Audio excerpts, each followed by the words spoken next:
ভাই একটা প্রশ্ন করেছেন যে একটা পিঁপড়া মারাও অন্যায়, যদিও পিঁপড়া ক্ষতিকর হতে পারে, কিন্তু আরো বৃহৎ দৃষ্টিতে দেখতে গেলে মুসলমানরা যা করে তা হলো গরু এবং অন্যান্য পশু হত্যা করে। ওনার মতে মুসলমানরা অনেক বেশি গরুর মাংস, খাসির মাংস ইত্যাদি খায়। তো এটা কি অন্যায় নয়? কারণ গীতা, বাইবেল, কোরআন সব জায়গায় বলা আছে যে আপনাকে সকল প্রাণীর প্রতি দয়া দেখাতে হবে, কিন্তু এটা করা হচ্ছে না। ভাই যে প্রশ্নটা করলেন যে একটা পিঁপড়া মারাও অন্যায় এবং জীবন্ত প্রাণী মারাও অন্যায়, তো কেন মুসলিমরা মাংস খায়, গরু, খাসি ইত্যাদি? এটা কি অন্যায় নয়? আমাদের কি দয়া দেখানো উচিত নয়? আমি ভাইয়ের প্রশ্নের প্রথম অংশের সাথে একমত এবং এটা বুঝি যে তিনি ইংরেজি বুঝতে পারেন, যদিও বলতে পারেন না। আমাদের মধ্যে অনেক লোক আছেন যারা ইংরেজি বুঝতে পারেন, যদিও বলতে পারেন না, বাংলাতে প্রশ্ন করেন। তা আমার মনে হয় বাংলাতে বললেও ভাই বুঝবেন, যদিও তিনি ইংরেজিতে প্রশ্নটা করেননি, কারণ তিনি তামিল ভাষাতে বেশি সাবলীল।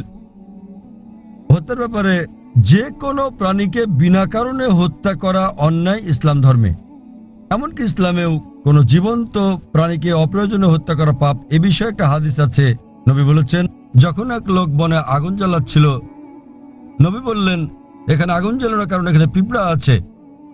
অন্য জায়গায় জ্বালো, এর মানে হচ্ছে নবী নিজেও চিন্তিত ছিলেন যে বনে আগুন জ্বালালে পিঁপড়া মারা যেতে পারে। তিনি সেই সাহাবাকে জায়গা বদলাতে বললেন যাতে পিঁপড়া না মারা যায়। এবার আপনার মূল প্রশ্নে আসি, কেন মুসলিমরা মাংসাশী প্রাণী হত্যা করে, মাংস খায় ইত্যাদি? প্রথমে আমি আপনাকে বলবো যে একজন মুসলমান 100% নিরামিষী হয়েও একজন খাঁটি মুসলমান হতে পারেন। মাংস খাওয়াটা আবশ্যিক নয় ইসলামে, কিন্তু যেহেতু আমাদের সৃষ্টিকর্তা আল্লাহ সুবহানাহু ওয়া তাআলা অনুমতি দিয়েছেন মাংস খাওয়ার জন্য, কেন তো আমরা খাবো না? আপনি যদি ভেবে দেখেন, পবিত্র কোরআনে বলা আছে, সূরা মাইদা অধ্যায় 5 আয়াত নম্বর 1, যে তোমাদের জন্য বৈধ হলো চতুষ্পদ পশু। তাহলে চতুষ্পদ পশু খাওয়া আমাদের জন্য বৈধ। কোরআন বলছে সূরা নাহল অধ্যায় 16 আয়াত নম্বর 5, যে সর্বশক্তিমান আল্লাহ তোমাদের জন্য বৈধ করেছেন গবাদি পশুর মাংস। এবং আরো অন্যান্য জায়গায় সূরা মুমিনুন অধ্যায় 23 আয়াত নম্বর 21, আরো অনেক জায়গায়। এখন আমরা যদি বৈজ্ঞানিকভাবে বিশ্লেষণ করি, এমন কোন নিরামিষ খাবার নেই যাতে মানুষের প্রয়োজনীয় সকল উপাদান রয়েছে। মানুষের দরকার হয় অ্যামিনো অ্যাসিড, 21 ধরনের অ্যামিনো অ্যাসিডের দরকার হয়, যার মধ্যে অধিকাংশই শরীরে উৎপন্ন হয়, কিন্তু 8টি খাবারের মাধ্যমে জারিত করা হয়। এদেরকে বলা হয় 8টি আবশ্যকীয় অ্যামিনো অ্যাসিড। আমার জানা মতে এমন কোনো শাকসবজি নেই যাতে 8 ধরনের অ্যামিনো অ্যাসিড আছে। তাই এমন কোনো শাকসবজি নেই যেটাকে বলা হয় সম্পূর্ণ খাদ্য। সুতরাং এগুলো আমিষ জাতীয় খাবার থেকেই সংগ্রহ করতে হবে। আপনি যদি আরো বিশ্লেষণ করে দেখেন, আমিষ জাতীয় খাবার এটা পুষ্টিকর, ভিটামিন কে তে ভরপুর। আর আরো গভীরভাবে দেখলে যদি আপনি দেখেন, তৃণভোজী প্রাণীদের দাঁত, গরু, ছাগল, ভেড়া, তাদের দাঁত সমান। তারা শুধু শাকসবজি খায়, শুধু ঘাস খেতে পারে, মাংস খেতে পারে না। আপনি যদি মাংসাশী প্রাণীদের দাঁতগুলো দেখেন, বাঘ, সিংহ, নেকড়ে, চিতা, তাদের সবার সুচালো দাঁত আছে, কুকুরের দাঁতের মতো। এই প্রাণীদেরকে বলা হয় মাংসাশী প্রাণী। তারা শুধু মাংস খায়, তারা শাকসবজি খায় না। আপনি যদি মানুষের দাঁতগুলো ভালো করে দেখেন, আয়নার সামনে গিয়ে, মানুষের আছে সমান দাঁত, আবার সুচালো দাঁতও আছে। যদি সর্বশক্তিমান ঈশ্বর চাইতেন যে আমরা শুধু শাকসবজি খাবো, তাহলে কেন তিনি আমাদের এই সুচালো দাঁত দিলেন? কেউ বলতে পারেন কেন? কারণ সর্বশক্তিমান ঈশ্বর চান যে আমরা দুটোই খাই, মাংসও খাই, শাকসবজিও খাই। মাংস, তিনি যদি চাইতেন যে আমরা শুধু শাকসবজি খাবো, তাহলে তিনি কেন সুচালো দাঁত দিলেন? আবার আপনি যদি মানুষের পরিপাকতন্ত্রটাকে বিশ্লেষণ করে দেখেন, এটা উভয় খাদ্যই হজম করতে পারে, সবজি এবং আমিষ জাতীয় খাবার। তৃণভোজী প্রাণীদের পরিপাকতন্ত্র, গরু, ছাগল, ভেড়া, এরা শুধু শাকসবজি জাতীয় খাবারই হজম করতে পারে, মাংস হজম করতে পারে না। আবার মাংসাশী প্রাণীদের পরিপাকতন্ত্র দেখেন, সিংহ, বাঘ, নেকড়ে শুধু মাংসই হজম করতে পারে, শাকসবজি হজম করতে পারে না। কিন্তু মানুষের পরিপাকতন্ত্রে আছে ক্ষুদ্রান্ত্র এবং বৃহদান্ত্র, এটা উভয় খাদ্য হজম করতে পারে, সবজি আবার আমিষ জাতীয় খাবার, মাংস জাতীয় খাবার। সর্বশক্তিমান ঈশ্বর যদি চাইতেন আমরা খাঁটি নিরামিষী হই, কেন তিনি আমাদের এমন পরিপাকতন্ত্র দিলেন যে উভয় খাদ্য হজম করতে পারে? কিন্তু এটাই স্বাভাবিক। তো আপনি ভেবে দেখেন যে সর্বশক্তিমান ঈশ্বর মানুষকে এমন ভাবে সৃষ্টি করেছেন যেন তারা সবজিও খেতে পারে, আবার মাংসও খেতে পারে, নিরামিষ এবং আমিষও। আর অনেক লোকেরই ভুল ধারণা একটা আছে যে অধিকাংশ ধর্মই আমিষ জাতীয় খাবার খেতে নিষেধ করেছে। আবার হিন্দুদের অনেকেই একটা ভুল ধারণার শিকার। তারা মনে করেন যে হিন্দুত্ববাদ আমিষ জাতীয় খাদ্য খাওয়া নিষেধ করে থাকে। আসলে আপনি যদি হিন্দু ধর্মগ্রন্থগুলো পড়েন, যদি পড়েন মনুস্মৃতি অধ্যায় নম্বর 5 অনুচ্ছেদ 30, এতে আছে ঈশ্বর কিছু প্রাণীকে সৃষ্টি করেছেন খাওয়ার জন্য আর কিছু প্রাণীকে খাদ্য হওয়ার জন্য।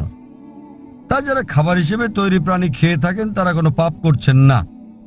আবার মনুস্মৃতিতে উল্লেখ আছে অধ্যায় নম্বর 5 অনুচ্ছেদ 39, সর্বশক্তিমান ঈশ্বর প্রাণীদের সৃষ্টি করেছেন উৎসর্গ করার জন্য।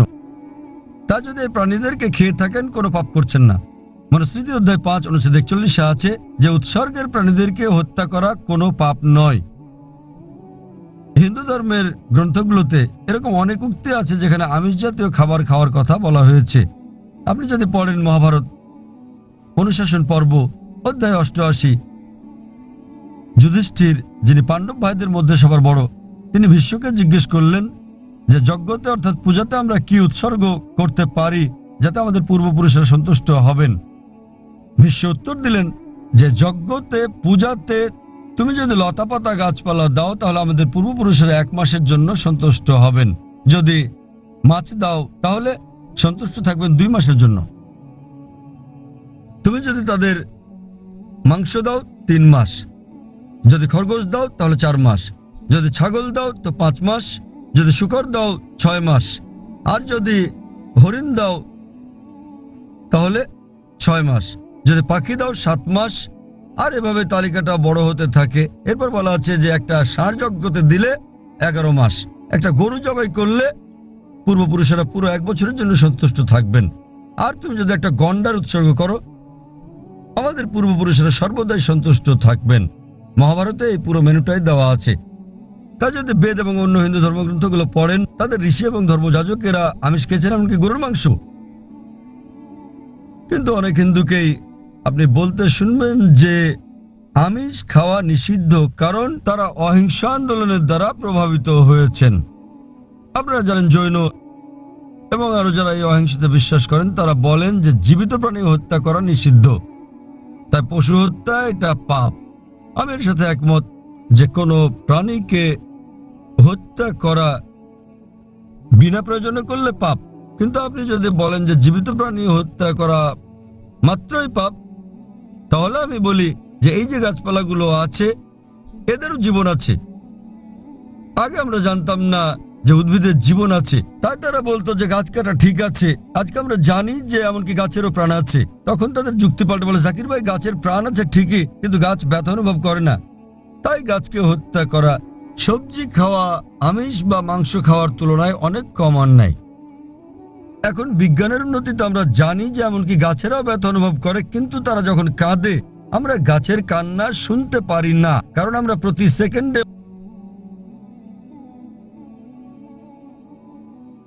মাত্র 20 থেকে 20,000 কম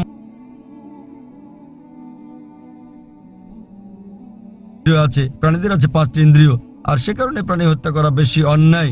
তো তাদের কাছে আমার প্রশ্ন যে ধরেন একজন লোক, তার এক ভাই আছে যে হচ্ছে মুখ আর বধির, শুনতেও পারে না বলতেও পারে না। এখন কেউ যদি তাকে গিয়ে মেরে ফেলে, ধরেন আপনার নিজেরই ভাই যে মুখ ও বধির, কথা বলতে পারে না শুনতেও পারে না, এখন কেউ যদি তাকে হত্যা করে আপনি কি বিচারকের কাছে গিয়ে বলবেন যে হুজুর হত্যাকারীকে কম শাস্তি দিন, কারণ আমার ভাইয়ের 2টো ইন্দ্রিয় কম ছিল, সে বলতে পারতো না শুনতে পারতো না? আপনি কি তাই বলবেন? আপনি বলবেন যে হুজুর হত্যাকারীকে দ্বিগুণ শাস্তি দিন, কারণ আমার ভাই ছিল একজন নিষ্পাপ মাসুম, সে বলতে পারতো না শুনতেও পারতো না। তো ইসলামে এরকম কোনো বিধান নেই যে কম ইন্দ্রিয় থাকলে কম শাস্তি পাবেন বা বেশি ইন্দ্রিয় থাকলে বেশি শাস্তি পাবেন। কোরআন বলছে যে তোমাদের যে সকল উত্তম জিনিস দেওয়া হয়েছে তোমরা তা ভক্ষণ করো যে পর্যন্ত সেটা বৈধ এবং হালাল অনুমতি আছে। তো ইসলামে পশু জবাইয়ের অনুমতি আছে শুধুমাত্র খাওয়ার উদ্দেশ্যে, বিনা কারণে শিকার করার জন্য খেলার জন্য এটা নিষিদ্ধ। যেমন বনে আগুন জ্বালালে পিঁপড়া মারা যাবে, তাই নবী বলেছেন এটা করো না। তো যে কোনো জীবিত প্রাণী হত্যা করা নিষিদ্ধ, যদি না এটা খাওয়ার মাধ্যমে জীবন ধারণের জন্য হয়ে থাকে, আর যদি এটা সেই সব অনুমোদিত প্রাণীদের মধ্যে হয়ে থাকে যেগুলোকে আল্লাহ বৈধ করেছেন। যেভাবে মনুস্মৃতিতে বলা আছে, ঈশ্বর কিছু প্রাণীকে করেছেন খাদ্য আর কিছুকে খাদক। যদি আপনি খাওয়ার জন্য প্রাণী হত্যা করেন তাহলে কোনো পাপ করছেন না। আর না হলে এমনিতে আপনি যদি বুঝতে পারেন যদি অমুসলিমরা আমিষ জাতীয় খাবার নাও খায়, আমার তাতে কোনো রকম সমস্যা নেই। কারণ যদি ভারতের প্রত্যেক অমুসলিমই আমিষ খাওয়া শুরু করেন তাহলে গরু ছাগলের মাংসের দাম বেড়ে যাবে। তাই অমুসলিমরা আমিষ না খেলে আমার কিছু যায় আসে না। কিন্তু কেউ যদি অভিযোগ করেন যে প্রাণী হত্যা অন্যায়, সেজন্য আমি উত্তরটা দিচ্ছি। আর না হলে ইসলামে আপনি একজন নিরামিষভোজী হয়েও উত্তম মুসলমান হতে পারেন। কিন্তু যেহেতু আল্লাহ অনুমতি দিয়েছেন, আমিষ খাওয়াতে কোনো রকম সমস্যা নেই যদি এটা অনুমোদিত প্রাণীর মধ্যে হয়ে থাকে। আশা করি উত্তরটা পেয়েছেন। আমরা এটা শেষ প্রশ্ন হিসেবে নেব জাকির ভাই। অমুসলিম বোন, হ্যাঁ, আপনি আপনার প্রশ্নটি করুন। அல்லாவால எல்லாம் ஒரு நொடியில செய்ய முடியும், கடவுளால எல்லாம் படைக்க முடியும் அப்படின்னும் போது மக்களை படைக்கிறதுக்கு மட்டும் ஏன் 6 நாள் ஆனது? உலகத்தை படைக்கவும் மக்களை படைக்கிறதுக்கும் 6 நாள் ஆனது சொல்றாங்க. அதனால அது என்னன்னு தெரிஞ்சுக்கணும். আসসালামু আলাইকুম ভাই। তার প্রশ্নটি হলো, যদি সর্বশক্তিমান আল্লাহ যে কোনো কিছুই তৈরি করতে পারেন, কেন তার সমস্ত পৃথিবী তৈরি করতে 6 দিন লাগলো? বোন প্রশ্ন করলেন যে আল্লাহ যদি যে কোনো কিছু সৃষ্টি করতে পারেন তাহলে কেন 6 দিন সময় নিলেন। বোন, আল্লাহ যদি চাইতেন একদিনে সৃষ্টি করতে পারতেন, তখন আপনি বলতেন যে কেন একদিনে তৈরি করেছেন, 6 দিনে কেন নয়? কারণ আল্লাহ 6 দিনে এটা বানাতে চেয়েছেন। কোরআন বলে যে আল্লাহ যা ইচ্ছা করেন তাই সৃষ্টি করতে পারেন। অনেক আয়াত আছে আল্লাহ বলেন কোরআনে, সূরা আলে ইমরান অধ্যায় 3 আয়াত নম্বর 59, إن مثل عيسى عند الله كمثل آدم خلق من تراب ثم قال له كن فيكون।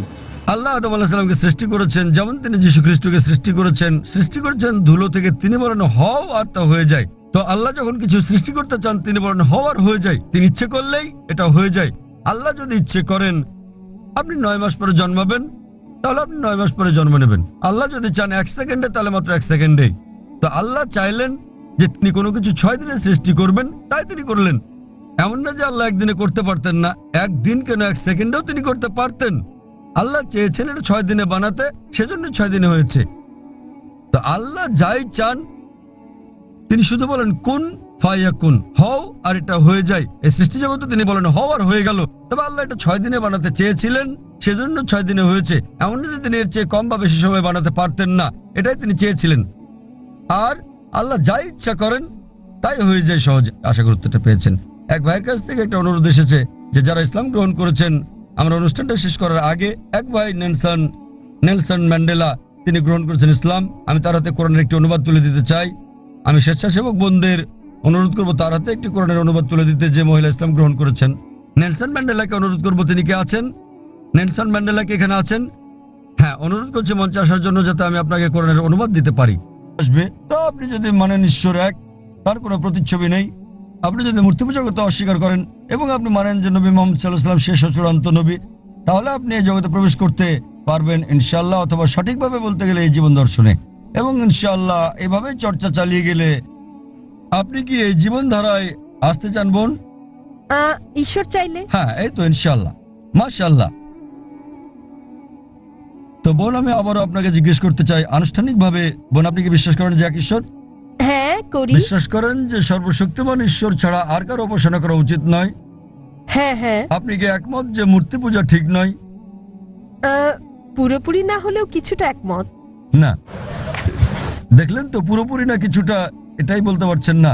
আপনি এটা বলতে পারেন না যে কেকটা খেতে চাই পেতে চাই। মূর্তি পূজা করা সঠিক নয়, নতুবা সঠিক। এর মানে ঈশ্বরের কাছে প্রার্থনার জন্য আপনার মূর্তি পূজার সাহায্য নিতে হবে না, কোনো মূর্তি পূজা করতে হবে না। আপনি কি মানেন যে ঈশ্বরের কোনো প্রতিরূপ নেই? হ্যাঁ। আচ্ছা, আপনি মানেন, এর মানে আপনি বলছেন ঈশ্বরের কোনো প্রতিমূর্তি নেই? হ্যাঁ। ঠিক আছে, আপনি কি মানেন যে নবী মুহাম্মদ সাল্লাল্লাহু আলাইহি ওয়াসাল্লাম সর্বশেষ চূড়ান্ত নবী? আমি আসলে এইটুকু পর্যন্ত ভালো করে জানি না, কিন্তু অন্যগুলো আপনি যা বলেছেন আমি মানছি, কিন্তু আমি আসলেই সর্বশেষ বিষয়গুলো জানি না। আপনি কি মানেন যে তিনি আল্লাহ প্রেরিত দূত? হ্যাঁ মানি। আপনি মানেন তিনি আল্লাহর দূত? হ্যাঁ। চমৎকার, চর্চাটাই আসল। একজন নির্ভেজাল মুসলিম হওয়া সহজ কথা নয়, আমরাও চেষ্টা করছি। তো বোন, আমি যদি বলি আপনি কি আমার সাথে কালিমায়ে শাহাদা পাঠ করবেন?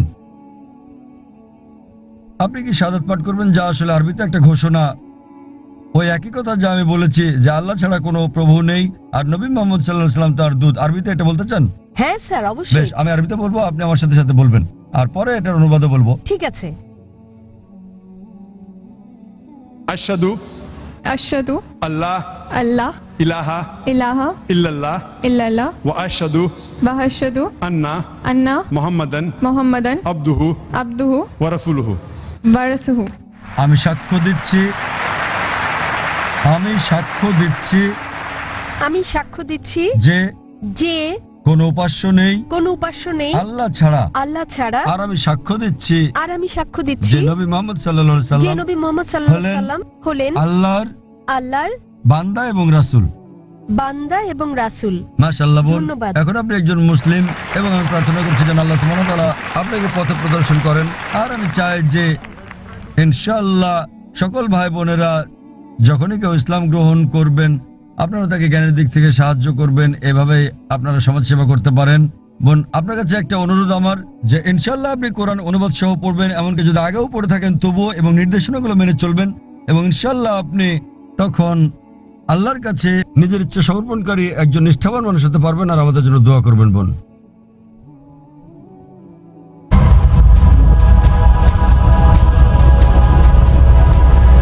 কোনো অমুসলিম ভাই আছেন?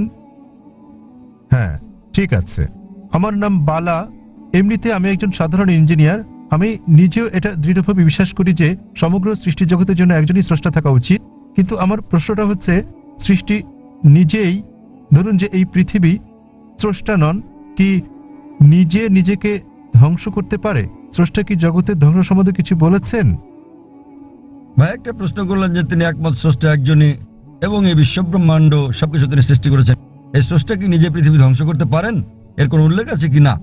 আপনি যদি কোরআন পড়েন, যা সৃষ্টিকর্তা আল্লাহ সুবহানাহু ওয়া তাআলার সর্বশেষ চূড়ান্ত বার্তা, এটা বলা আছে যে তিনি এই ব্রহ্মাণ্ড তৈরি করেছেন এবং তিনি একদিন এটা ধ্বংস করে দেবেন, এটা বলা আছে। এবং যখন এটা ধ্বংস করবেন তিনি নতুন আরেকটা সৃষ্টি করবেন।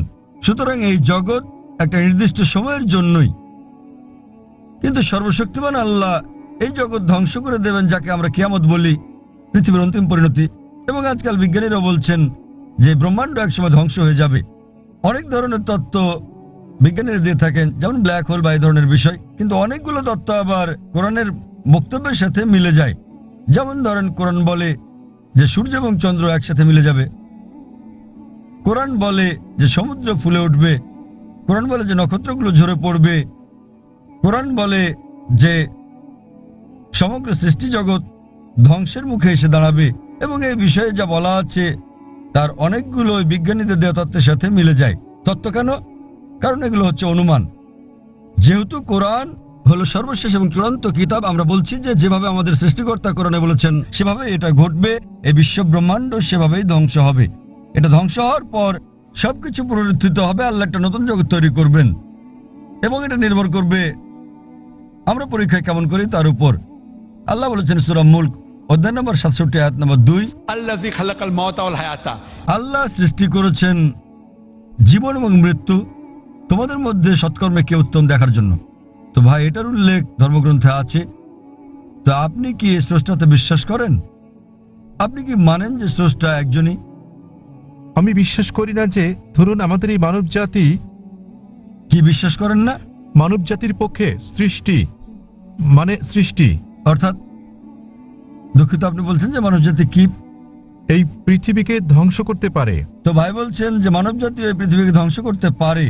হ্যাঁ, তারা আসলে সেটাই সেটা কি আমি বলতে চাইছি। আপনি মনে করেন মানবজাতি এই সৃষ্টিকে ধ্বংস করতে পারে? হ্যাঁ, ভাই বলছেন যে তিনি মনে করেন মানবজাতি পারে এই সৃষ্টিকে ধ্বংস করতে। তারা চেষ্টা করতে পারে কিন্তু সফলতা পাবে না।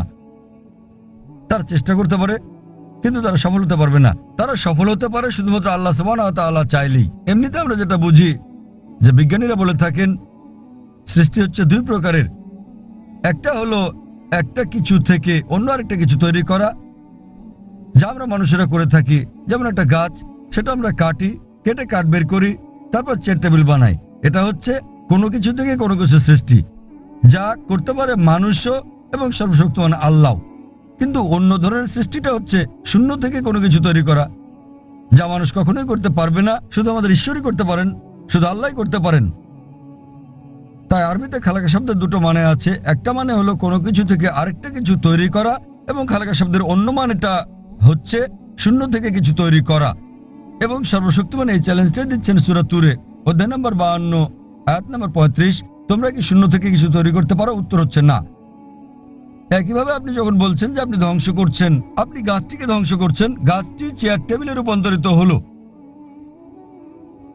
তো আপনি এটাকে নিশ্চিহ্ন করতে পারছেন না। শক্তি তার রূপ পরিবর্তন করে, বিজ্ঞানীরা তাই বলেন।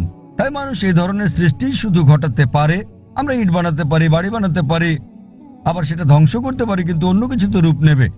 শুধু আল্লাহ সুবহানাহু ওয়া তাআলাই শূন্য অবস্থা থেকে অন্য কিছু তৈরি করতে পারেন, এবং তিনি সম্পূর্ণভাবে নিশ্চিহ্ন করতে পারেন, যা আমরা পারি না। আপনি চেষ্টা করতে পারেন, বলতে পারেন পারমাণবিক অস্ত্র দিয়ে ধ্বংস করতে পারি, আপনি সম্পূর্ণ ধ্বংস করতে পারবেন না, এটা একেবারে অসম্ভব। এটা শুধুমাত্র আমাদের স্রষ্টা সর্বশক্তিমান আল্লাহ করতে পারেন, আমরা পারি না। এ কারণে পবিত্র কোরআন বলে যে স্রষ্টা এই জগৎ তৈরি করেছেন এবং তিনি এটি ধ্বংস করে আরেকটি নতুন জগৎ তৈরি করবেন। আশা করি উত্তরটা পেয়েছেন। এবারের প্রশ্ন বোনদের দিক থেকে, ওখানে কোনো অমুসলিম বোন আছেন? আসসালামু আলাইকুম। এই প্রশ্নটা আসলে একজন অমুসলিম ভাইয়ের পক্ষ থেকে এসেছে। তার নাম স্বামীনাথন। তিনি তথ্য প্রযুক্তির ওপর ব্যাচেলর ডিগ্রি করেছেন। তার প্রশ্নটি হলো, ইসলাম কেন সমালোচনার ব্যাপারে এতটা স্পর্শকাতর, আর কেন সালমান রুশদি বা ইউরোপীয় কার্টুনিস্টকে মৃত্যু পরোয়ানা দেয়া হয়? সহজ ভাষায় বলতে গেলে ফতোয়া। আর একটু ভালোভাবে কি প্রতিক্রিয়া দেখানো সম্ভব নয়? বোন একটা ভালো প্রশ্ন করেছেন একজন অমুসলিম ভাইয়ের পক্ষ থেকে, যে কেন মুসলমানরা সমালোচনার প্রতি এত স্পর্শকাতর। তিনি সালমান রুশদির প্রসঙ্গ এনেছেন। সমালোচনার ব্যাপারে কেন এত সংবেদনশীল? বোন, প্রতিটি মানুষই সংবেদনশীল। আপনি আমাকে একজন মানুষ দেখান যে সংবেদনশীল নয়, কিন্তু তাদের সংবেদনশীলতা বদলাতে থাকে। সংবেদনশীলতা পরিবর্তিত হয়। কিছু নির্দিষ্ট ব্যাপারে আমরা সংবেদনশীল, কিছু ব্যাপারে তা নই। তাই প্রতিটি মানুষের ক্ষেত্রে এটা পরিবর্তিত হয়। যখন মুসলমানদের ব্যাপারে বলতে হয়, আমরা মুসলমান, আমরা আমাদের পালনকর্তা আল্লাহ সুবহানাহু ওয়া তাআলাকে ভালোবাসি এবং আল্লাহ রাসূলকে ভালোবাসি, এবং নবী মুহাম্মদ সাল্লাল্লাহু আলাইহি সাল্লাম বলেছেন যে কোনো মুসলমানই প্রকৃত মুসলমান নয় যতক্ষণ পর্যন্ত সে আল্লাহ এবং তার রাসূলকে নিজের চেয়ে বেশি না ভালোবাসে, আল্লাহ এবং তার রাসূলকে নিজের চেয়ে বেশি ভালো না বাসে। এখন আমরা যদি দেখি যে কিছু মানুষ তাদের সন্তানদের সবচেয়ে বেশি ভালোবাসে। একটা গবেষণায় দেখা গেছে যে বানরেরা তাদের সন্তানদের খুব ভালোবাসে। তো একটা বানরকে একটা কুয়ার মধ্যে রাখা হলো তার বাচ্চার সাথে, তারপর পানি ঢালা হলো, কুয়ার ভেতর পানি বাড়তে লাগলো। তখন বানরটা তার বাচ্চাটাকে কোলে তুলে নিল। পানি বাড়তে থাকলে সে তার বাচ্চাটাকে বাঁচাতে চেষ্টা করছিল। যখন সে আর বাঁচাতে পারলো না, সে নিজে বাচ্চা ফেলে লাফ দিয়ে বেরিয়ে এলো। তাহলে তারা তাদের বাচ্চাকে অনেক বেশি ভালোবাসে, কিন্তু নিজের জীবনের চেয়ে বেশি নয়। এ কারণে বাচ্চাটাকে নিয়ে আসতে না পেরে সে নিজে লাফ দিয়ে বেরিয়ে চলে এলো। এটা একটা পরীক্ষা মাত্র। একইভাবে মানুষও তার বাচ্চাকে ভালোবাসে, নিজেকে ভালোবাসে, ঠিক আছে। কিন্তু যখন মুসলমানদের প্রসঙ্গ আসে, আমরা আল্লাহ এবং তার রাসূলকে নিজের চেয়ে বেশি ভালোবাসি। উদাহরণস্বরূপ, আপনি যদি আমাকে অপমান করেন, আমি এটা পছন্দ করব না, কিন্তু কিছু মনেও করব না। আমি পছন্দ করব না, কিছু মনেও করব না, ঠিক আছে, সমস্যা নেই। কিন্তু আপনি যদি আল্লাহ এবং তার রাসূলকে অবমাননা করেন, আমি বেশি কষ্ট পাবো। এটা সংবেদনশীলতা নয়, এটার কারণ হচ্ছে তারা আমার খুব কাছের। সুতরাং মুসলমানদের কাছে আল্লাহ এবং তার রাসূল খুবই ঘনিষ্ঠ, এমনকি আমাদের সন্তানদের চেয়েও ঘনিষ্ঠ, স্ত্রীর চেয়েও ঘনিষ্ঠ, স্বামীর চেয়েও ঘনিষ্ঠ, নিজের জীবনের চেয়েও ঘনিষ্ঠ। তো এ কারণে আমি বলবো যে আপনি একটু অন্যভাবে প্রশ্নটা করতে পারতেন যে কেন মুসলমানরা আল্লাহ এবং তার রাসূলকে এত বেশি ভালোবাসে। আপনি আমাকে একজন মানুষ দেখান, আপনি যদি তাকে অপমান করেন ঠিক আছে, কিন্তু তার মাকে অপমান করলে সে রেগে যাবে। যদি কারো মাকে নিয়ে বাজে কথা বলেন, সে অবশ্যই রেগে যাবে।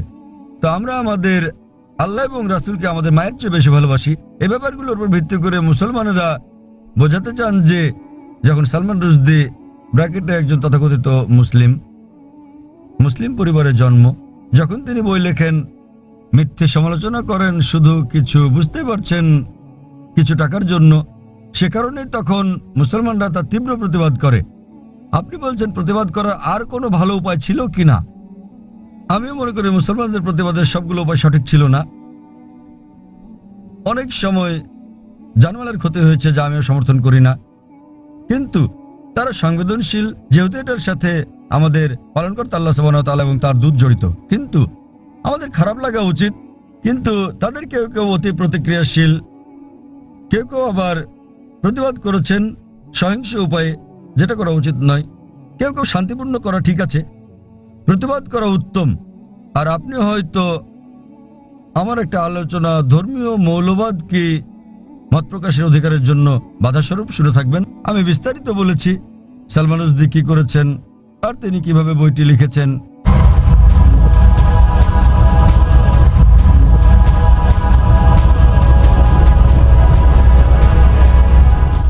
এবং সর্বপ্রথম দেশ স্যাটানিক ভার্সেস যে নিষিদ্ধ করেছিল, কোন দেশ?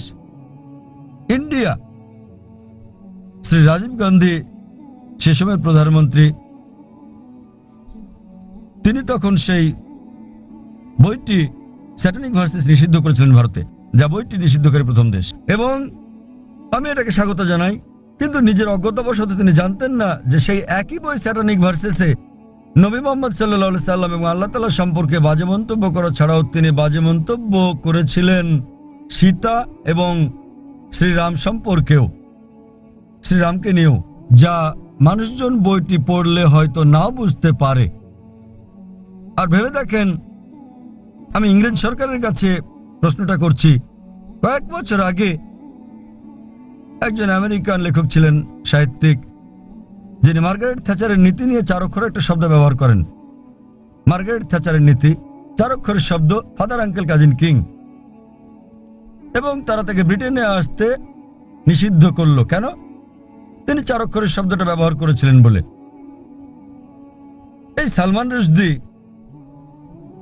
তিনিও এই একই শব্দ ব্যবহার করেন এবং এটাতে আইএনজি যোগ করেন, অনেকবার করেছেন ইংরেজি নীতি সম্বন্ধে আর মার্গারেট থ্যাচারকে নিয়ে।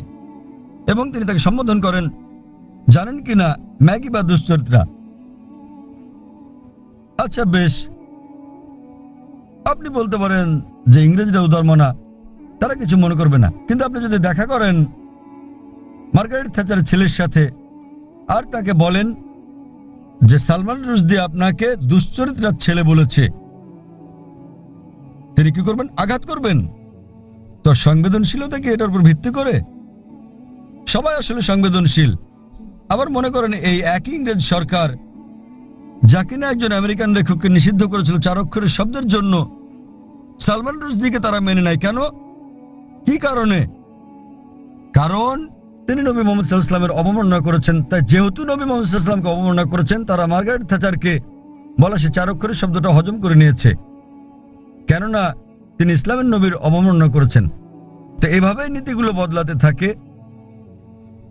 আমরা যেটা বুঝি যে ইসলাম ধর্মে মত প্রকাশের স্বাধীনতা আছে, বক্তব্যের স্বাধীনতা আছে, কিন্তু এটা কখনোই সীমা অতিক্রম করবে না, এটা কাউকে কষ্ট দিতে পারবে না, আর এটার পক্ষে প্রমাণ থাকতে হবে। কাউকে আঘাত দিলেও যুক্তিযুক্ত এবং প্রমাণ সাপেক্ষ হলে সেটা ভিন্ন কথা, কিন্তু কুৎসা রটানো যাবে না। কুৎসা রটানো এবং পরনিন্দা করা ইসলামে নিষিদ্ধ। তো এর উপর ভিত্তি করে মুসলমানরা, যেহেতু সালমান রুশদি, যেহেতু সে আমাদের নবী মুহাম্মদ সাল্লাল্লাহু আলাইহি ওয়াসাল্লামকে অবমাননা করেছে এবং কুৎসা রটিয়েছে, এই কারণেই মুসলমানদের খারাপ লেগেছে এবং তারা রাগান্বিত হয়েছে, আর এটা আমি সমর্থন করি। এবং আমরা যদি বিশ্লেষণ করি, অধিকাংশ ধর্মেই ধর্মকে অবমাননা করার শাস্তি খুব কঠিন। আপনি যদি পড়েন বাইবেল, যদি আপনি হিন্দু ধর্মগ্রন্থগুলো পড়েন, কোরআন শরীফ যদি পড়েন, আর এটাকে ধর্মের অবমাননা বলে জানি, এ কারণে মুসলমানরা এত রাগান্বিত। আর আমরা সংবেদনশীল, কারণ এটা এমন একটা কিছুর বিপক্ষে যা আমরা আমাদের জীবনের চেয়ে বেশি ভালোবাসি। আশা করি উত্তরটা পেয়েছেন। হ্যাঁ, আমি কি কোনো অমুসলিম কোনো ভাইয়ের কাছ থেকে কোনো প্রশ্ন নিতে পারি? ওখানে কোনো অমুসলিম ভাই আছেন? ঠিক আছে ভাই, আপনার প্রশ্নটি করুন। আমি নেলসন ম্যান্ডেলা, একজন মেডিকেল এক্সিকিউটিভ হিসেবে কাজ করছি। আমি অনেক জায়গায় লেখা দেখেছি যে শান্তি হলো ইসলাম। এটা ভালো কথা, তা সেটা যে যাই মনে করুক না কেন, অমুসলিমদের মধ্যে, খ্রিস্টান লোকদের মধ্যে, হিন্দু লোকদের মধ্যে একটা ভুল ধারণা আছে যে, এমনকি মুসলমানদের মধ্যে এটা আছে যে মুসলমান হওয়া মানে উদ্ধত। এটা কেন হবে? আবার একজন মানুষ হিসেবে আমি ঈশ্বরে বিশ্বাস করি, একক ঈশ্বরে। এমনকি আমি যিশুও বলি না। আমি কি ঈশ্বরের দূতের উপর বিশ্বাস না রেখেও ইসলাম ধর্মে নিজেকে দীক্ষিত করতে পারি? দয়া করে আগে শুনুন, দূত বা নবীকে না মেনে কি আমি সেটা করতে পারি? এই অবস্থায় আমি যদি নিজেকে ধর্মান্তরিত করি, সবাই আমাকে যে নামে চেনে, নেলসন ম্যান্ডেলা, ধর্মান্তরিত হলেও আমি কি এই নামটা রাখতে পারবো? ভাই দুটো প্রশ্ন করেছেন। ওনার প্রথম প্রশ্নটা হচ্ছে যে কেন অমুসলিমরা ধরে নেয় যে মুসলিমরা, আপনারা জানেন যে তারা ইসলামের অনুসারী, ইসলাম মানে হলো শান্তি, কেন তারা ধরে নেয় যে মুসলিমরা উদ্ধত? ভাই আমি আপনার সঙ্গে একমত যে অধিকাংশ অমুসলিমই মনে করে যে মুসলিমরা উদ্ধত, সহিংস ইত্যাদি। ভাই এর কারণটা হলো মিডিয়া। মিডিয়া সেভাবেই মুসলিমদেরকে তুলে ধরে। আপনি আজকে দেখেন যে কোনো সন্ত্রাসী হামলা হলেই সাথে সাথে তারা মুসলিমদের দায়ী করে, সব সময়, ঠিক বা ঠিক যাই হোক না কেন। ওকলাহোমা বোমা হামলা যুক্তরাষ্ট্রে, যাতে প্রায় 166 জন মানুষ মারা গিয়েছিল, এটা ছিল আমেরিকার মাটিতে সবচেয়ে বড় বোমা হামলা। দিনের পর দিন এটাকে বলা হলো মধ্যপ্রাচ্য ষড়যন্ত্র, এতে মুসলিমরা জড়িত। পরবর্তী সময়ে তারা জানতে পারল যে এতে জড়িত ছিল 2 জন মার্কিন সৈন্য, কমিউনিস্ট, তারা জড়িত ছিল। এটা সংক্ষিপ্ত সংবাদে এলো, শেষ, ঘটনা শেষ। তো মুসলমানদের ব্যাপারে হলে শিরোনামে চলে আসে, আর অমুসলিমরা জড়িত থাকলে এটা সংক্ষিপ্ত সংবাদ। যেমন ভারতীয় সংবাদপত্রে আপনি দেখবেন যে একজন 50 বছর বয়স্ক আরব, 50 বছরের বয়সের আরব মুসলিম 19 বছরের এক মেয়েকে বিয়ে করছে। দেখবেন যে অনেক বড় সংবাদ, শিরোনাম। পরের দিন 50 বছর বয়স্ক অমুসলিম 9 বছরের মেয়েকে ধর্ষণ করেছে, এটা আসে সংক্ষিপ্ত সংবাদ। তো মিডিয়া প্রথম পাতায় তুলে ধরে একজন 50 বছরের মুসলমান 19 বছরের মেয়েকে বিয়ে করছে, আর 50 বছর বয়স্ক অমুসলিম 9 বছরের মেয়েকে ধর্ষণ করছে, ছোট করে আসে। তো এই হচ্ছে আমাদের মিডিয়া। তাই আমি লেকচার দিয়েছি মিডিয়া এবং ইসলাম, যুদ্ধ না শান্তি বিষয়ে। এটা ছিল, এই আলোচনাটা আমি প্রায় 1 বছর আগে দিয়েছিলাম বোম্বেতে, মিডিয়া ও ইসলাম, যুদ্ধ না শান্তি, এবং আরো অনেক জায়গায়। আর মিডিয়া কিভাবে কি করে বিস্তারিত বলেছি। ভাই আপনাকে একটা প্রশ্ন করি, আপনি কি আমাকে উদ্ধত মনে করেন? না। মাশাআল্লাহ। আপনি কি মনে করেন এখানে যারা বসে আছেন তারা সবাই উদ্ধত? কেউ কেউ, সরি, কারো কারো মুখ দেখে মনে হয়। না না ভাই, আপনি দেখেন, আপনি অতীতে দেখুন আর তাদের চেহারা দেখুন। ঈশ্বর কাউকে যে চেহারা দেন তার জন্য কি তাকে দোষী করা যায়? আমি আপনার মুখ দেখতে পারছি না, এখান থেকে আপনার মুখ দেখতে পারছি না, আপনিও পর্দা আমার মুখ দেখতে পারছেন, আমি দেখছি না। খোদা না করুক আপনার চেহারা যদি উদ্ধত হয়, আপনাকে দায়ী করা যাবে? না না। তাই কখনো বলবেন না যে চেহারা উদ্ধত। হ্যাঁ, কারো ব্যবহার যদি আপনাকে খোঁচা মেরে থাকে, এখানে কেউ কি আপনাকে মেরেছে? আপনাকে কেউ গালাগাল করেছে? না। তো ভাই আপনি যদি বলেন চেহারা উদ্ধত, তাহলে আপনাকে আবার ভেবে দেখতে হবে। দেখুন, চেহারা হলো ঈশ্বর প্রদত্ত, তাই কাকে দায়ী করবেন, ঈশ্বরকে না মানুষকে? অথবা নিজেকে দায়ী করতে পারেন যে আপনি মনে করেছেন সে উদ্ধত। আরেকটা ব্যাপার দেখেন ভাই, মনোবিজ্ঞান আছে। মনোবিজ্ঞানে বলা হয় যে, দেখেন আমি একজন মেডিকেল ডাক্তার, মনোবিজ্ঞানে বলা হয়, ধরেন আপনি ভাবছেন যে মিস্টার এ আপনার শত্রু, আপনার মনে হচ্ছে মিস্টার এ আপনার শত্রু, ঠিক আছে? কিন্তু তিনি একজন সাধারণ মানুষ, গড়পড়তা মানুষ। যখনই মিস্টার এ কে দেখছেন, তাকে শত্রু ভাবছেন আপনি, এবং আপনি রেগে যাচ্ছেন, তার দিকে এভাবে তাকাচ্ছেন। তিনি একজন স্বাভাবিক মানুষ, যেহেতু আপনি সেভাবে তাকাচ্ছেন, তিনিও রেগে যাচ্ছেন। তো যখনই তিনি রাগছেন, হ্যাঁ বলেছিলাম না, দেখলেন আমার দিকে কিভাবে তাকাচ্ছে? প্রথমে তো আপনি তাকিয়েছেন, তিনি একজন সাধারণ মানুষ, যেহেতু আপনি মনে মনে ভেবে নিয়েছেন যে মিস্টার এ আপনার শত্রু, তিনি যখনই আসেন আপনি শত্রুর মতো আচরণ করছেন তার সাথে। তিনি স্বাভাবিক, কিন্তু আপনি তাকে দেখছেন, তার চলাফেরা দেখছেন, রেগে তাকাচ্ছেন। তিনি ভাবছেন এই লোক কেন আমার দিকে রেগে তাকাচ্ছে, তাই তিনিও রেগে যাচ্ছেন। তখন আপনি বলছেন দেখেন আমার দিকে কিভাবে তাকাচ্ছে, কিন্তু শুরু করেছে কি আপনি? তো এই মনস্তাত্ত্বিক মিডিয়া মানুষের মনের মধ্যে মাকড়সার জাল তৈরি করে দিয়েছে। মিডিয়ার ফাঁদ হচ্ছে মুসলমানরা উদ্ধত, সন্ত্রাসী, সহিংস, আপনাকে মেরে ফেলবে। তো আপনি খুব সাবধান হয়ে গেলেন, মানুষের মুখের দিকে তাকাচ্ছেন, হয়তো কেউ সন্ত্রাসীর মতো দেখতে। কারণ যখনই তারা বলছে সন্ত্রাসী মাথায় টুপি পরিয়ে দিচ্ছে, তো যখনই মাথায় টুপি পরা কাউকে দেখছেন আপনি ভাবছেন সন্ত্রাসী। তো আসলে এটা হলো মিডিয়া যেভাবে বিষয়টাকে দেখাচ্ছে। তাই টুপির সাথে আমি স্যুট পরি, পশ্চিমা পোশাক এবং ইসলামী পোশাক, আর পাজামাও আমার গোড়ালির উপরে, তো আমি এটা মিশ্রণ করি। মিশ্রণ হলো পশ্চিমা সংস্কৃতির, হালাল কিছু আমি নিতে পারি, কিন্তু আমি মাথায় টুপি পরি। তো আসলে এটা হলো মিডিয়া। কিন্তু এমনিতে হ্যাঁ, সমাজে কিছু বিপদগামী লোক থাকতে পারে। আমি বলছি না যে নিজেদের মুসলমান দাবি করা সকল মুসলমানই ভালো লোক, সকল ধার্মিক মুসলমান ভালো, কিন্তু মুসলমান নামধারী সবাই ধার্মিক মুসলমান নাও হতে পারে। ভাই আপনি বলেন তো, ভারতের সবচেয়ে বেশি ভারতীয়কে কারা হত্যা করেছে? কারা? আপনি কি জানেন? না। কাশ্মীর। কাশ্মীর জানেন তো? কাশ্মীর, হ্যাঁ। হ্যাঁ, আপনি কোথায় শুনেছেন? মিডিয়ায়। একদম ঠিক, কাশ্মীর। কিছু হলে কাশ্মীরি মুসলমান জিহাদি, ঠিক তো? ভাই আপনি কি জানেন ভারতের সবচেয়ে বেশি লোকদের কারা হত্যা করেছে? হয়তো কাশ্মীরিরা, তাই তো? না, আপনার কি মনে হয়, আপনি কি মনে করেন হয়তো তারাই? হয়তো। হয়তো, ঠিক আছে, এটা একদম অবাস্তব কথা। আপনি কি জানেন আসামে কতজন লোককে হত্যা করা হচ্ছে? উলফা, উলফার নাম শুনেছেন হয়তো, হয়তো সংক্ষিপ্ত সংবাদে, তাই তো? সংক্ষিপ্ত শিরোনামে নয়। উলফা হচ্ছে একটা হিন্দু সন্ত্রাসী সংগঠন। তাদের প্রধান উদ্দেশ্যই হলো মুসলিমদের হত্যা করা। তারা কাশ্মীরি বিদ্রোহীদের চেয়েও বেশি হামলা করে থাকে, কিন্তু সংবাদে খুব কমই তাদের শোনা যায়। আপনি কি মাওবাদীতে জানেন? মাওবাদীরা তারা ভারতের ৬৬টি জেলার মধ্যে থেকে পুলিশের ভাষ্যমতে ১৫০টিরও বেশি জেলা দখল করে আছে। তাদের কাছে ভারতীয় সেনাবাহিনীর চেয়ে আধুনিক অস্ত্র আর গোলাবারুদ বেশি আছে। তাদের কাছে রকেট লঞ্চারও আছে। আপনি কি জানেন আধা কিলোমিটার দূর থেকেও তারা পুলিশ ফাঁড়ি ধ্বংস করে দেয়? এগুলো সংবাদে ছোট করে আসে। হ্যাঁ স্যার। তারা ভারতের জন্য কাশ্মীরিদের চেয়েও বড় বিপদ। কাশ্মীরিরা শুধু কাশ্মীরেই গোলাগুলি করে। সেটা ঠিক না বেঠিক পরে আলোচনা করব। তাদের এই যুদ্ধ ন্যায় কি অন্যায় পরে আলোচনা করতে পারবো, ঠিক না বেঠিক।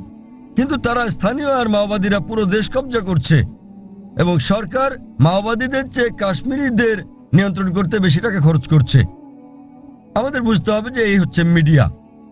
এটা মূলত মিডিয়াই। সব সমাজে খারাপ জিনিস আছে, মিডিয়া সমাজে দুষ্ট লোকদের খুঁজে বের করে এবং তুলে ধরে এভাবে যে মুসলিম মাত্র এরকম। আমি নিশ্চিত কিছু কিছু লোক মুসলমান হওয়া সত্ত্বেও অপরাধী, যারা হয়তো নিষ্পাপ লোকদের হত্যা করে থাকে। তারা কোরআনের বিরোধী, কিন্তু আরো বেশি অমুসলিম রয়েছে যারা আরো বড় অপরাধী, যারা আরো বেশি ভারতীয়কে হত্যা করছে, কিন্তু মিডিয়া তাদের তুলে ধরছে না।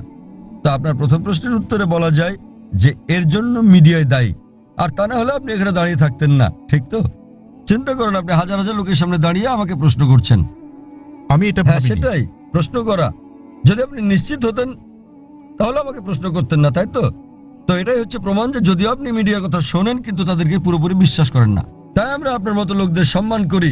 নেলসন ম্যান্ডেলা, আর এটা আমাকে দক্ষিণ আফ্রিকার সেই মহান নেতার কথা মনে করিয়ে দেয়, নেলসন ম্যান্ডেলা।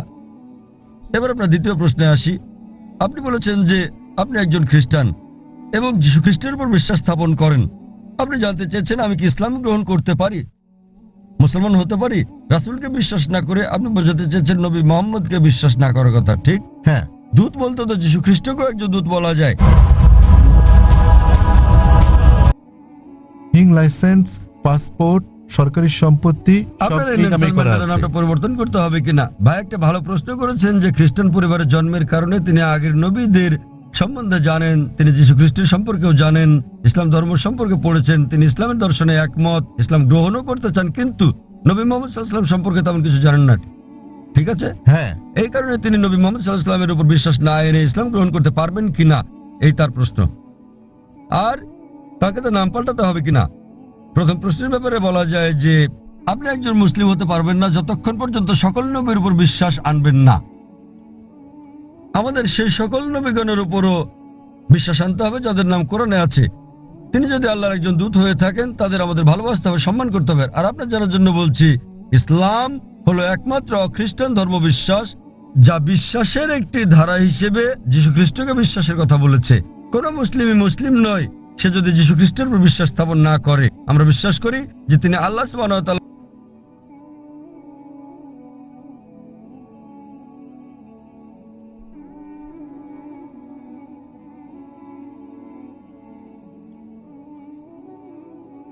সর্বশক্তিমান আল্লাহর সবচেয়ে প্রভাবশালী নবীগণের একজন।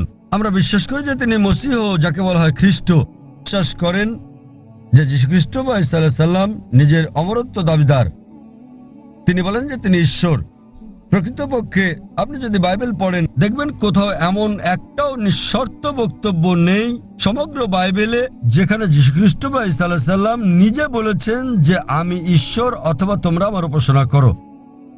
আমি আবারও বলছি, যদি পড়েন বাইবেল সেখানে একটিও নিঃশর্ত বক্তব্য নেই, একটিও দ্ব্যর্থহীন বাক্য পাবেন না সমগ্র বাইবেলে যেখানে যীশু খ্রিস্ট বা ঈসা আলাইহিস সালাম নিজে বলেছেন যে আমি ঈশ্বর অথবা তোমরা আমার উপাসনা করো। এমনকি বাইবেলে দেখবেন যীশু খ্রিস্ট বা ঈসা আলাইহিস সালাম নিজে বলেছেন, এর উল্লেখ আছে গসপেল অফ জন অধ্যায় নম্বর 14 অনুচ্ছেদ নম্বর 28। যীশু খ্রিস্ট নিজে বলেছেন আমার পিতা আমার চেয়ে মহান। গসপেল অফ জন অধ্যায় নম্বর 10 অনুচ্ছেদ নম্বর 29, আমার পিতা সবার চেয়ে মহান। গসপেল অফ ম্যাথিউ অধ্যায় নম্বর 12 অনুচ্ছেদ নম্বর 28, আমি ঈশ্বরের শক্তি দিয়ে শয়তানকে পরাভূত করি। গসপেল অফ লুক অধ্যায় নম্বর 11 অনুচ্ছেদ নম্বর 20, আমি ঈশ্বরের আঙ্গুলের ইশারায় শয়তানকে পরাভূত করি। গসপেল অফ জন অধ্যায় নম্বর 5 অনুচ্ছেদ নম্বর 30, আমি নিজের থেকে কিছুই করতে পারি না, আমি যেমন শুনি তেমন বিচার করি, আর আমার বিচার ন্যায্য, কারণ আমি নিজের ইচ্ছায় চলি না, আমার পিতার ইচ্ছায় চলি। যে বলবে আমি সর্বশক্তিমান আল্লাহর ইচ্ছার অনুসারে নিজের ইচ্ছার নই, সে একজন মুসলিম।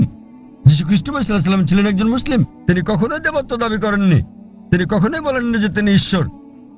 আর আপনি যদি বাইবেল পড়েন সেখানে বুক অফ অ্যাক্টসে আছে অধ্যায় নম্বর 2 অনুচ্ছেদ নম্বর 22 যে হে ইসরায়েলের লোকেরা, এই নাজারেথের যিশুর কথা শোনো, তোমাদের মধ্যে হতে ঈশ্বর কর্তৃক মনোনীত ব্যক্তি, যিনি অলৌকিক অবিশ্বাস্য কাজ করেন ঈশ্বরের মাধ্যমে, আর তোমরা তার সাক্ষী।